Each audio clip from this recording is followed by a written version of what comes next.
এই সকালটা খুব চুপচাপ, কিন্তু এই নীরবতার মাঝেই লুকিয়ে আছে জীবনের আসল শব্দ। পাখির ডাক, হালকা বাতাস আর সবুজ পেঁয়াজকালির মাঠ, যেন প্রকৃতি নিজেই আজ কথা বলছে।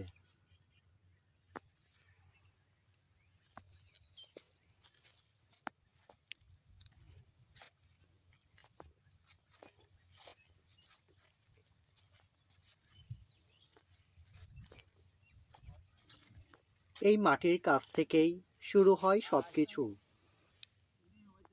একটা ছোট পেঁয়াজকলি ধীরে ধীরে বড় হয়, ঠিক যেমন মানুষের স্বপ্নগুলো হয় ধৈর্য আর সময় নিয়ে।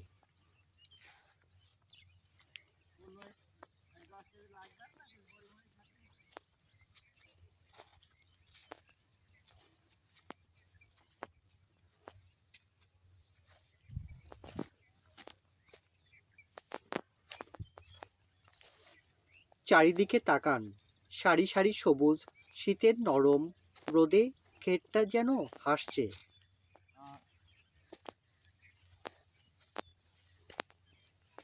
এই সৌন্দর্য কিনে নেওয়া যায় না, আসসালামু আলাইকুম।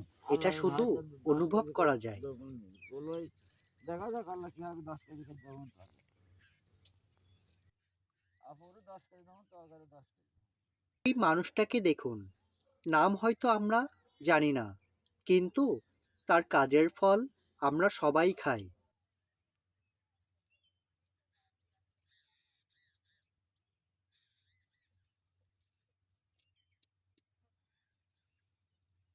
ওরা ওই নিয়ে তার হাতের প্রতিটি নড়াচড়াই লুকিয়ে আছে সংগ্রাম আর আগামী দিনের আশা।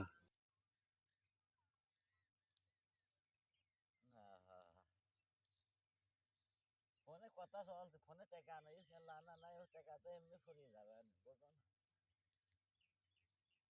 আমি ওই দিনকে যেদিনকে তোমার সাথে কথা দিই, কথা বলি, ওই দিন ওই দিনকে আমি আসলে 70 টাকা ভরি বলে বাড়ি আসলাম তোমার সাথে কথা বলি। এর মধ্যে দোকানে যাই আসলাম, এবার তানভিন ডাকছে, মানে বলছে যে আপু তো ডাক। আমি মিথ্যে সাথেও কোনো ধরো প্রায় 1 মাস কথা কথালাম, তোমার কাছে টাকা কথা বললাম না।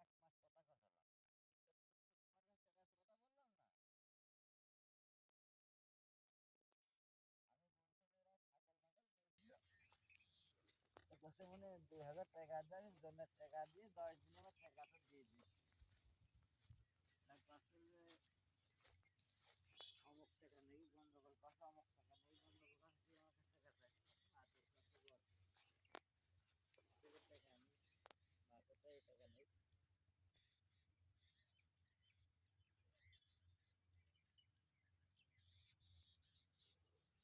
এই নীল আকাশ, এই সবুজ মাঠ, সব মিলিয়ে জীবনটা আসলেই খুব সুন্দর। যদি এই শান্তিটুকু আপনার মনে লাগে, তাহলে পাশে থাকুন। গ্রামের বাস্তব জীবন আর প্রকৃতির গল্প নিয়ে আবার দেখা হবে প্রকৃতির সাথে। সবাই ভালো থাকেন, সুস্থ থাকেন। আল্লাহ হাফেজ।